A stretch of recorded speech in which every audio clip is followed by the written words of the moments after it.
Shalom semua teman-teman, selamat pagi. Bagaimana kabarnya? Sukacita ya, baik ya. Puji Tuhan. Sebelum kita memulai ibadah kita, mari kita bersatu dalam doa. Ya Tuhan, terima kasih untuk kesempatan yang Kau berikan pada setiap kami. Kami boleh berkumpul, kami boleh menonton video ini. Itu karena anugerah-Mu ya Tuhan. Dan sebentar lagi kami akan memuji memuliakan nama-Mu ya Tuhan. Kiranya Tuhan mengurapi kami, melayakkan kami untuk memuji memuliakan-Mu ya Tuhan. Inilah doa kami ya Tuhan, hanya dalam nama-Mu. Haleluya, amin. Amin. Mari kita awali dengan pujian Kau telah memilihku.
Mari kita berdoa.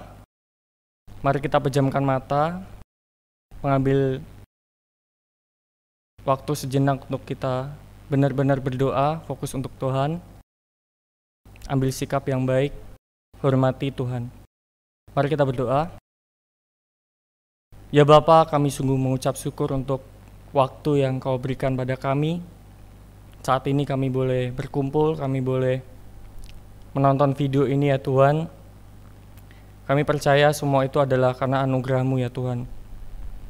Dan sebentar lagi kami akan mendengarkan firman-Mu, kiranya Tuhan yang menolong kami, memberikan hikmat pada setiap kami, sehingga apa yang disampaikan oleh hamba-Mu, itulah yang berasal dari-Mu ya Tuhan.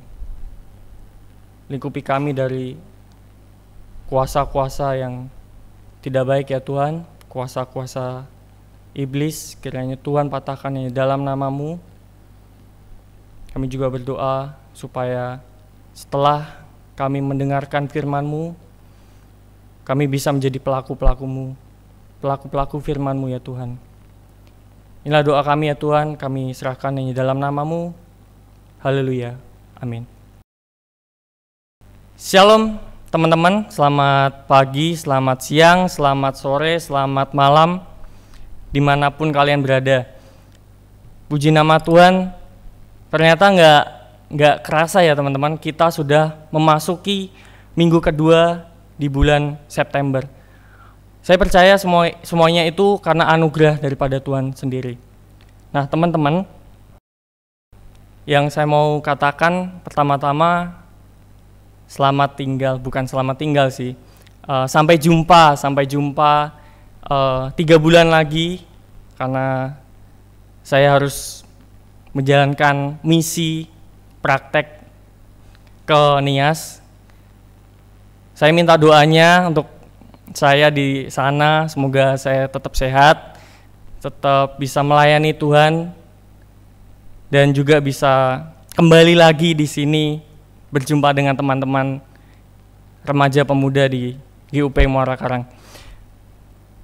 Saya tadi udah rapid test dan negatif ya teman-teman, puji Tuhan. Nah teman-teman, di era sekarang ini internet sangat berguna sekali untuk kehidupan kita. Apapun yang kita butuhkan, apapun yang kita inginkan, melalui internet, melalui HP, melalui laptop kita, melalui media-media yang kita bisa akses, itu mempermudahkan kita untuk mencari sesuatu. Bahkan saat kita suka pada sesuatu, mengidolakan sesuatu atau seseorang, itu kita gampang, dengan sangat gampang kita bisa mengakses itu. Satu kata kunci yang mungkin menurut saya penting banget buat kita, yaitu adalah ikuti. Kalau misal kita mau mengikuti update corona seperti itu, kita mau tahu bagaimana sih corona di Indonesia, bagaimana sih kasusnya udah menyebar kemana saja, atau berapa jumlah korban jiwa atau berapa kasus positif dan negatifnya, itu kita bisa akses dengan sangat mudah. Tinggal kita mengikuti berita. Nah saudara sekalian, saat kita juga punya media sosial, akun media sosial kita dengan sangat mudah kita bisa mengakses, kita bisa melihat siapa-siapa atau orang-orang siapa saja yang kita idolakan dengan sangat mudah. Kalau kita suka boy band atau girl band dari K-pop misalnya, kita dengan sangat mudah dibantu oleh teknologi, kita bisa mengikuti update terbaru dari mereka. Kita bisa tahu apa sih yang dilakukan mereka saat ini, apa sih yang menjadi pergumulan mereka, lagu terbaru mereka mungkin, dan lain sebagainya teman-teman. Kalau misal teman-teman juga mungkin suka sepatu atau barang-barang branded mungkin. Nah kita juga bisa mengikutinya dengan sangat gampang. Tinggal kita ngikutin. Semisal Kalau teman-teman yang suka sepatu branded ori, mungkin kayak seperti Liam, Richard, dan Justin mungkin tahu ada yang namanya stock X. Itu kita bisa tahu nih update terbaru, harga terbaru, harga jual, harga beli dari sepatu-sepatu ori. Atau juga saat kita mungkin saat ini punya gebetan mungkin, kita dengan sangat mudah bisa menstalking dia, cari apa sih yang dia suka, warna kesukaannya apa sih, makanan favoritnya apa sih, mungkin ulang tahunnya kapan sih, dengan media sosial, dengan sangat mudah teman-teman. Nah teman-teman, ternyata kita juga bisa menjadi pengikut di media sosial ini.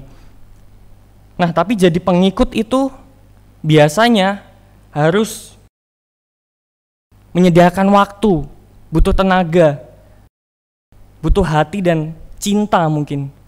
Kalau semisal kita suka dengan seseorang, suka dengan idola mungkin, dengan K-pop atau dengan salah satu artis mungkin, kita akan pasti kalau kita menjadi pengikutnya, kita akan meluangkan waktu kita, bahkan berjam-jam, berhari-hari mungkin, untuk melihat aktivitas mereka. Kita juga memberikan cinta, memberikan hati kepada mereka, karena kita mengikuti mereka. Kita juga butuh tenaga, karena berjam-jam itu ya butuh tenaga, teman-teman. Nah, jadi pengikut ternyata butuh tenaga yang ekstra, butuh rasa cinta juga, butuh hati, menyediakan waktu cukup untuk mereka. Nah teman-teman, tapi fenomena sekarang ini ada banyak pengikut yang hanya menjadi ikut-ikutan saja. Jadi mereka mengikuti sesuatu ya karena ikut-ikutan, bukan karena benar-benar pengen mengikutinya, benar-benar ada hati di situ. Itu banyak saudara sekalian. Mungkin fenomena yang terjadi, mungkin kenapa sih kamu mengikutin dia? Ya karena teman-teman saya mengikutin dia, masa aku enggak? Nanti aku dijauhin. Kalau misal, kenapa sih kamu suka drama Korea? Kan teman-temanku suka drama Korea, jadi aku ya ikut drama Korea, ngelihat padahal aku nggak suka, ya karena ngikut-ikut aja. Atau ada juga, kenapa sih kamu mengikuti artis ini? Ini ada fenomena yang cukup menarik, yaitu adalah ya saya ikut mengikuti artis ini karena ada giveaway-nya gitu kan. Jadi bukan karena suka, bukan karena tertarik dengan si artis ini atau seseorang ini, ya tapi karena ada giveaway-nya, lumayan laptop, HP, motor, dan lain sebagainya. Bahkan ada yang mobil ternyata. Jadi ada dua tipe nih.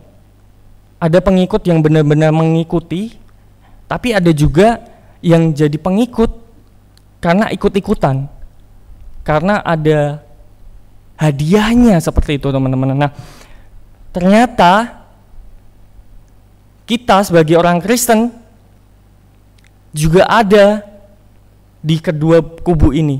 Ada yang benar-benar jadi Kristen. Kalau Kristen kan artinya orang-orang yang mengikuti Kristus, betul nggak? Jadi Kristen adalah orang-orang yang mengikuti ajaran daripada Kristus sendiri.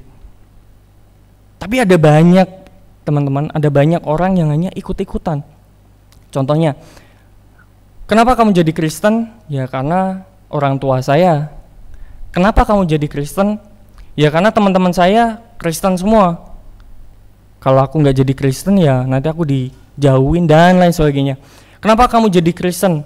Karena pacar saya. Kenapa kamu jadi Kristen? Dan lain sebagainya. Karena ada berkat dan lain sebagainya.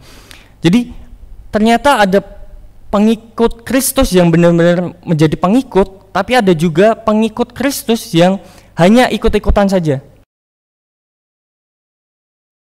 Nah itu yang terjadi teman-teman. Apakah kita ada di kubu pengikut-pengikut Kristus yang benar-benar mengikuti Dia, ataukah hanya sekedar ikut-ikutan saja? Nah, apa sih yang menjadi patokan kalau seperti itu? Bagaimana? Apa yang menjadi patokan kita menjadi pengikut Kristus? Ada yang menjawab, ya jadi pengikut Kristus saat kita ikut ibadah. Tapi tuh ada juga yang gini teman-teman, ada yang mengikut ibadah, ngikutin ibadah, tapi bukan karena tujuannya ngikutin Tuhan, mau ketemu sama Tuhan, tapi mungkin ada yang ya karena di gereja situ cewek-ceweknya, cowok-cowoknya ganteng-ganteng, cantik-cantik, jadi aku ibadah tuh. Ada juga yang mengatakan aku ibadah karena WL singer musiknya keren-keren, jadi fokusnya ke WL singer dan pemain musiknya. Ada juga yang mengatakan ya saya ikut ibadah karena rutinitas saja. Kalau saya nggak ibadah, nanti saya dipukulin orang tua. Kalau saya nggak ibadah, saya nggak dapat uang saku semisal, dan lain sebagainya teman-teman. Nah, apakah patokan menjadi pengikut Kristus itu adalah ibadah? Ternyata tidak sepenuhnya benar teman-teman.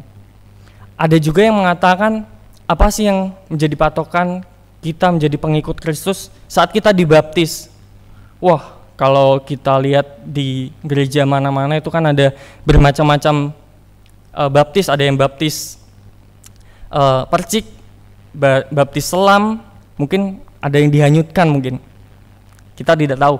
Nah, tapi itu pun tidak menjadi patokan kita menjadi pengikut Kristus, teman-teman. Karena kadang kan, wah saya sudah dibaptis semua nih, dari percik, dari yang selam, dari apapun itu saya sudah mengalaminya, jadi saya jadi pengikut Kristus. Ternyata baptis juga tidak menjadi patokan kita menjadi pengikut Kristus. Ada yang mengatakan bahwa kita menjadi pengikut Kristus patokannya ya rajin rajin berdoa. Nah, tapi apakah rajin berdoa juga menjadi patokan kita menjadi pengikut Kristus? Karena kebanyakan orang bukannya mengikut Kristus, malah Kristus yang menjadi pengikutnya. Kenapa? Bayangin saja saudara sekalian, dari malam Tuhan sudah jaga kita, jadi satpam kita, ya kan? Kalau Tuhan belum kasih kita berkat nih, kita minta nih, Tuhan kasih berkat, kasih berkat, dan kasih berkat. Tuhan sudah menjadi ATM kita. Atau jangan-jangan saat kita belum mempunyai jodoh, kita berdoa, Tuhan Yesus, jika dia jodohku, pertemukanlah kami, tapi jika dia bukan jodohku, jodohkanlah kami. Nah, contoh-contoh itu memperlihatkan bahwa ternyata Tuhan tidak menjadi orang yang kita ikuti, tapi malah justru Tuhan menjadi orang yang mengikuti kita, seperti budak kita. Nah, apakah rajin berdoa juga menjadi patokan kita dalam mengikuti Yesus? Ternyata bukan. Jawabannya simple teman-teman, yaitu semua yang ada di Bible. Mengikuti perintah Tuhan itulah menjadi patokan kita menjadi pengikut Kristus. Ibadah iya, doa juga Tuhan perintahkan, baptis juga Tuhan perintahkan. Tapi motivasinya kita lihat juga, apa yang menjadi dasar kita berdoa, beribadah, dan melakukan baptis. Dan itu juga menjadi patokannya teman-teman. Karena kalau kita ibadah, doa, dan baptis dan lain sebagainya berbuat baik, itu patokannya kan untuk diri kita, kita belum bisa menjadi pengikut Kristus yang baik. Nah, saudara sekalian, mari kita buka Alkitab kita. Bagaimana sih caranya kita menjadi pengikut Kristus yang baik? Mari kita buka. Sudah membawa Alkitab semua teman-teman? Sudah disiapkan ya? Kalau belum, saya tunggu untuk diambil. Sudah ya? Kita akan buka di Lukas 9. Lukas 9 ayat yang ke-61 sampai yang ke-62. Sudah ketemu? Lukas 9 ayat yang ke-61 sampai yang ke-62. Mari saya akan bacakan untuk kita semua. Lukas 9 ayat yang ke-61 sampai yang ke-62. Demikianlah firman Tuhan. Dan seorang lain lagi berkata, "Aku akan mengikut Engkau Tuhan, tetapi izinkanlah aku pamitan dahulu dengan keluargaku." Tetapi Yesus berkata, "Setiap orang yang siap untuk membajak tetapi menoleh ke belakang tidak layak untuk kerajaan Allah." Saya ulangi, Lukas 9 ayat yang ke-61 sampai yang ke-62. Dan seorang lain lagi berkata, "Aku akan mengikuti Engkau ya Tuhan, tetapi izinkanlah aku pamitan dahulu dengan keluargaku." Tetapi Yesus berkata, "Setiap orang yang siap untuk membajak tetapi menoleh ke belakang tidak layak untuk kerajaan Allah." Teman-teman, kalau kita membaca sekilas ayat ini, mungkin terlihat Tuhan itu jahat gak sih? Iya loh. Karena bagaimana tidak? Karena Tuhan melarang orang yang mau mengikuti Dia untuk bertemu dengan keluarganya. Kira-kira jahat gak? Cuma mau berpamitan dan Tuhan tidak memperbolehkannya. Nah, sekilas itu emang jahat teman-teman. Sepertinya jahat, tapi yang Tuhan mau katakan adalah, ya kalau engkau mau mengikuti aku, kata Tuhan, ya kamu harus penuh hati, tidak boleh setengah-setengah. Tuhan memberikan perumpamaan yang cukup menarik ya teman-teman, itu di ayat yang ke-62. Tetapi Yesus berkata, "Setiap orang yang siap untuk membajak tetapi menoleh ke belakang tidak layak untuk kerajaan Allah." Teman-teman, pemuda ini atau seseorang ini sudah siap. Buktinya apa? Di ayat yang ke-61 dikatakan bahwa dan seorang lain lagi berkata, "Aku akan mengikuti Engkau Tuhan." Jadi orang ini ngomong sama Tuhan bahwa, "Tuhan, aku ini sudah siap mengikuti Engkau, tapi izinkan aku pamitan dulu." Nah teman-teman, Tuhan katakan setiap orang yang siap untuk membajak tetapi menoleh ke belakang tidak layak untuk kerajaan Allah. Kalau kita bayangkan nih, kalau teman-teman kalau di tempat perdesaan mungkin kan ada sawah-sawah ya teman-teman, dan kadang kan kita melihat bapak-bapak petani ini membajak, ya kan, membajak sawah.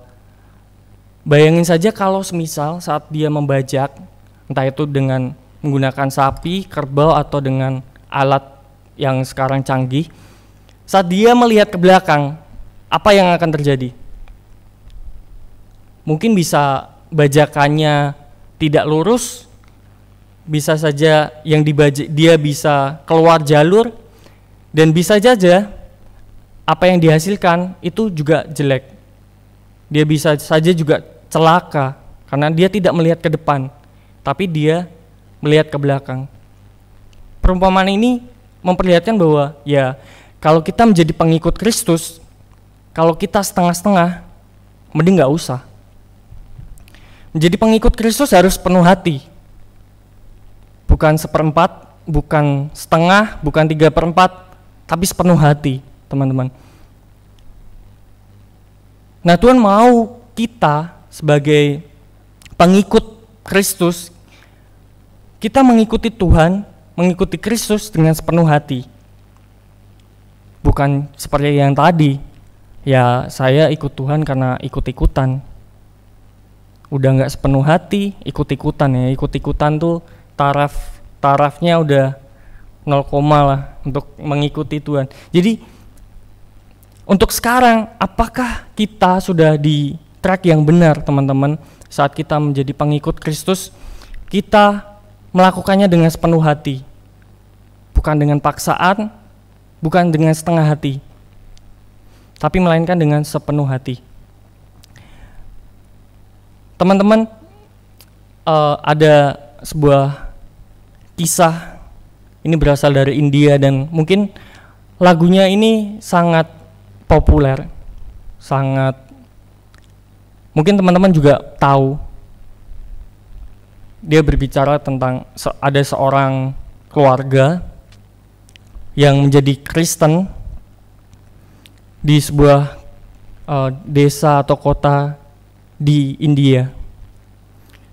Nah, karena dia menjadi Kristen dan masyarakat di sekitarnya bukan orang Kristen, maka orang-orang di sana mengancam untuk membunuh keluarga ini jika mereka tetap mengikuti Tuhan Yesus. Saat dia ditanya, kamu mau mengikut Tuhan Yesus atau anakmu dan istrimu kami bunuh? Dan dia berkata, mengikut Yesus adalah keputusanku. Dan akhirnya, saudara sekalian, anak dan istrinya dipenggal di depan matanya. Ditanya sekali lagi, apakah kamu mau mengikut Yesus? Kalau iya, kami akan membunuhmu. Dan dia berkata, aku mau mengikut Yesus. Dan akhirnya dia dibunuh. Sampai suatu ketika kepala desa ini yang membunuh keluarga ini merenungkan, kenapa sih orang ini begitu kuatnya ingin mengikut Tuhan Yesus. Dan singkat cerita, kepala desa yang membunuh keluarga ini menerima Tuhan Yesus. Dan akhirnya, singkat cerita juga, seluruh desa, seluruh orang yang ada di desa itu menjadi orang-orang yang percaya. Karena kegigihan dari satu keluarga ini saja. Dan cerita ini terus berlanjut dan menyebar sampai ke luar India. Dan akhirnya didengar oleh orang. Dan akhirnya diciptakanlah lagu ini dan dipublish. Dan akhirnya lagu ini memberkati banyak orang. Nah, saudara sekalian, menjadi pengikut Kristus tidak ada kompromi. Saat kita berkata, Tuhan, aku mau mengikuti Engkau, tapi soal dosa perzinahan, soal dosa yang saya lakukan, itu nanti aja ya Tuhan. Itu tidak sepenuh hati. Kalau kita mau mengikut Tuhan Yesus, kita harus berbalik arah dan tidak melihat ke belakang. Meninggalkan semua dan berarah melihat ke arah Tuhan. Kalau kita masih kompromi, mari saudara, mari kita sepenuh hati untuk mengikut Tuhan Yesus. Karena begitu besarnya kasih Allah, Dia telah mengorbankan hidupnya bagi kita. Nah, apa balasannya? Balasannya adalah mengikut Tuhan dengan sepenuh hati. Lagu itu liriknya sangat menyentuh sekali karena dikatakan bahwa mengikut Yesus adalah keputusanku. Ku tak ingkar dan ku tak ingkar. Mengikut Yesus bukan keputusan orang tuaku, orang tuamu. Mengikut Yesus bukan karena keputusan pacarmu, pendetamu, musuhmu bahkan, temanmu. Tapi mengikut Yesus adalah keputusanku. Mari kita berdoa teman-teman. Mari kita renungkan firman ini. Dan mari kita berdoa. Ya Bapa, Kami percaya saat ini kami boleh hidup, kami boleh ada di tempat kami masing-masing. Itu semua karena anugerah-Mu, itu semua karena rencana-Mu ya Tuhan. Kami percaya saat kami masih beroleh kehidupan, ada sesuatu yang Engkau ingin kerjakan dalam hidup kami untuk memberkati keluarga kami, untuk memberkati saudara kami, untuk memberkati keluarga besar kami, untuk memberkati masyarakat lingkungan yang ada di tempat kami. Kami percaya Engkau telah memilih kami ya Tuhan, menjadi alat-Mu, pelebaran kerajaan-Mu ya Tuhan, untuk memuliakan nama-Mu ya Tuhan. Kami mau ya Tuhan mengikuti Engkau dengan sepenuh hati. Kami mau tanggalkan semua yang buruk yang ada dalam hidup kami. Kami mau berfokus kepada Engkau ya Tuhan. Untuk itu ya Tuhan, tolong siap kami saat kami terjatuh, saat kami melakukan pelanggaran. Tegur kami ya Tuhan, tegur kami, agar kami ya Tuhan boleh menjadi pribadi yang baik dan lebih baik untuk memuliakan nama-Mu. Inilah doa kami ya Tuhan, hanya dalam nama-Mu. Haleluya, amin.